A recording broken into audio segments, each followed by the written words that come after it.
My subjects are art, math, and science. There's not a lot of topics that cover all this. Fractals are one, so I chose to do an independent study. An independent study is a graded class. It's project-based, so you come up with a product at the end of the trimester. It's based on the 20% project at Google. You spend 1 day a week working on something that you're interested in. There's been some pretty great products that have come up as a result of this. Fractals are self-similar patterns that occur in nature and can be man-made. They have patterns that occur over different scales. In this picture here, you can see these shapes in the first column and how they change to become complicated.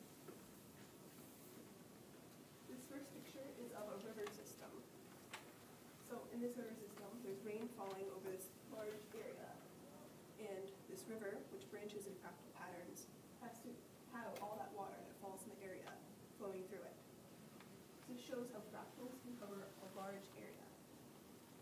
The second one is of the human lung. The human lung branches in fractal patterns, and it also covers a lot of area. The yellow flower and the green broccoli show the Fibonacci sequence, which I'll talk about later. In these rocks, you can see that it's impossible to tell how tall they are and how big. They can be really tiny or they could be huge. That shows how fractals are scalable. Then in the corner, there's frost or snowflakes. It's probably the most recognizable form of fractals for most of you because they're very commonly used in elementary school projects. And they show fractals. Then in weeks 1 and 2 of my independent study, I looked at types of fractals. The Coke snowflake is one of those. It's made with equilateral triangles, and in this picture you can see that the detail gets extremely fine on the edges. Sierpinski's triangle is another one. It also deals with equilateral triangles, and these two, the Coke snowflake and Sierpinski's triangle, were ones that I made out of clay, and I saw how the fractals change. The Apollonian gasket, I made a drawing of this. Starting with a shape, you draw the biggest circles possible you can draw in it, and repeat that infinitely. You can see on the edges, right here, that the circles just slowly get smaller and smaller until you can't see them anymore, and that's a fractal. The Mandelbrot dot set deals with I, which is the square root of -1, and has extremely complex spirals and blobs. The black points are the points in the set. And everything else is points that are not the set. The Seahorse Valley is between the head and the body, so this little area right here, and this is a closer view of it. You can see that there's this same shape that's right here in this spot. So that shows its scalability. The Pythagoras tree is made by stacking squares and sides of a triangle on top of squares. You can see that in that second picture. This is full of spirals. Then in week 3, I looked at the Fibonacci sequence. And from here on out, I looked at more fractals in nature. The Fibonacci sequence is a set of numbers. The last number and the number before that equal the current number. So you have 0 plus 1 equals 1, 1 plus 1 equals 2, 2 plus 1 equals 3, and 2 plus 3 equals 5, and so on. And this forms the golden spiral, where boxes with an area corresponding to a number in the Fibonacci sequence are drawn, and then a curve is drawn through them. You can see the golden spiral in nature and in plants and living things. There's a shell, spiral galaxy, all sorts of plants, the human ear. It's in a lot of art projects, and it's very cool. Phi. Phi is the ratio of the current and last number, and well, it's not that. It gets closer and closer to phi. You can see in this graph, or this chart, that like, starting here, after 4 equals 3, 3 divided by 2 is 1.5. Then as this progresses, it gets closer and closer to phi, which is approximately 1.618. Phi is equal to 1 of the square root of 5 over 2, exactly, and it's called the golden ratio. The golden ratio is used often in plants. In this little animation, this is showing a sunflower, and where it puts its seeds. This value right here is how many rotations you make before you put down the next seed. So if you go 0.3 revolutions before putting down the next seed, it looks like that. So the point of this is to put lots of seeds in as little area as possible. So if you go a quarter turn before putting down the next seed, you end up with the seeds in stacks and huge gaps in between where you could be putting seeds or leaves. That's not very efficient if you're a plant. So if you look at different values, they all end up exactly the same. Big gaps and leaves and stacks. However, try 6.18. You end up with a lot of seeds in a small area.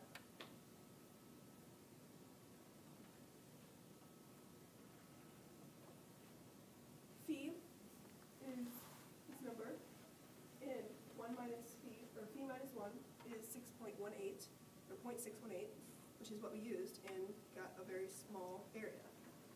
In degrees, it's approximately 222.5, which is that fraction times 360.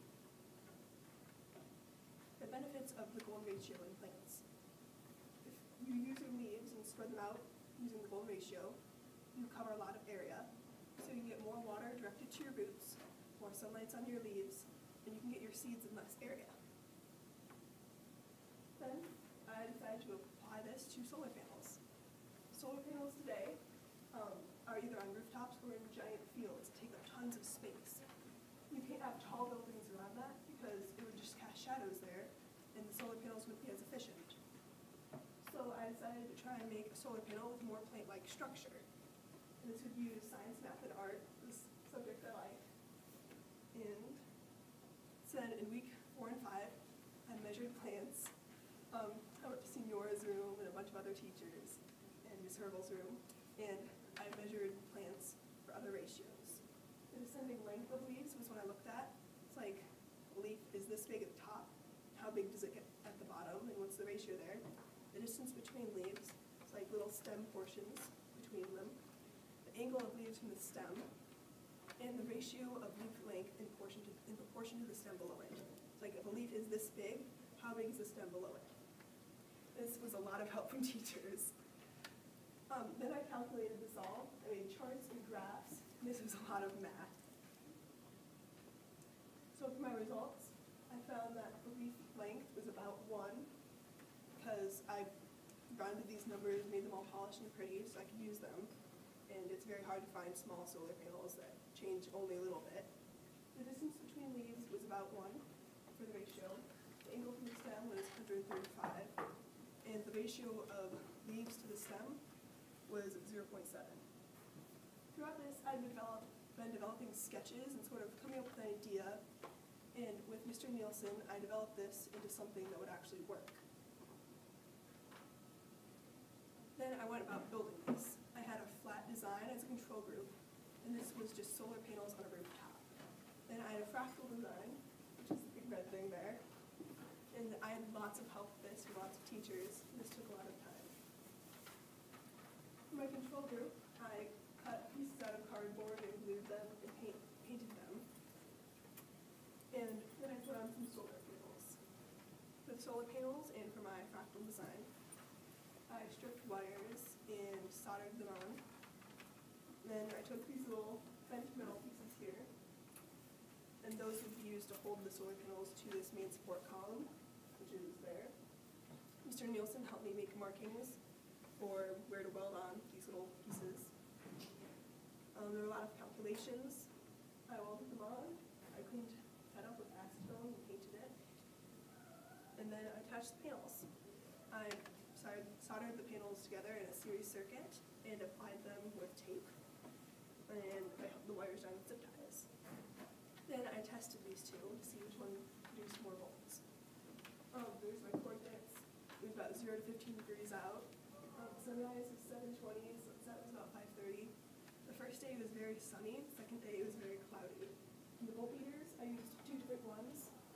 One was my dad's, and the others was the school's. I checked, and they were within 0.3% of each other. So that was not a problem.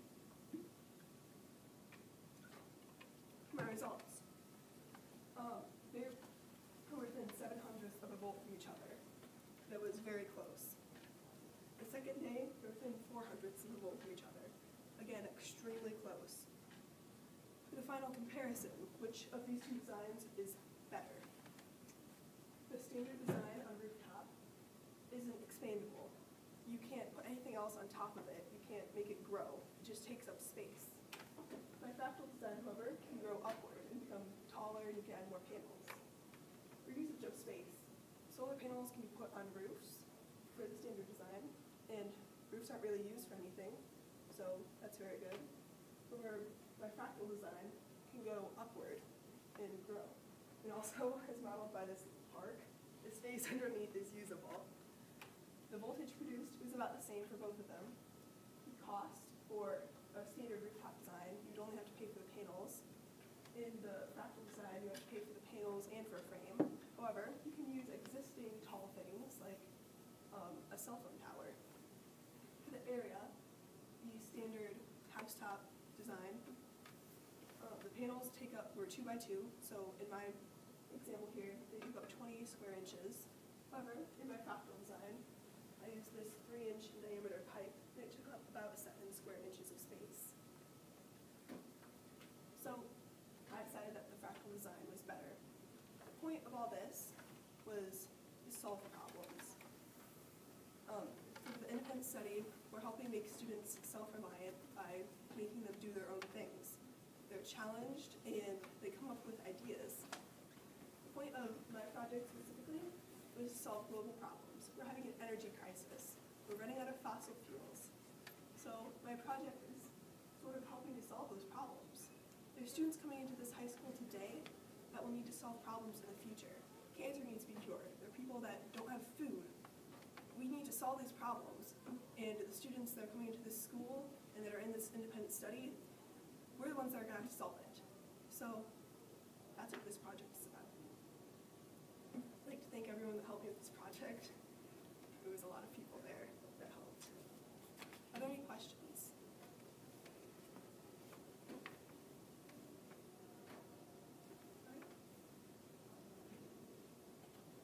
Oh, feel free to come and look at this stuff. See those clay fractals? And that's it.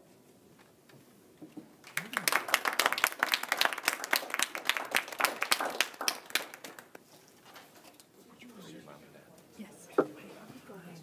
Very nice to meet you. Very much appreciated.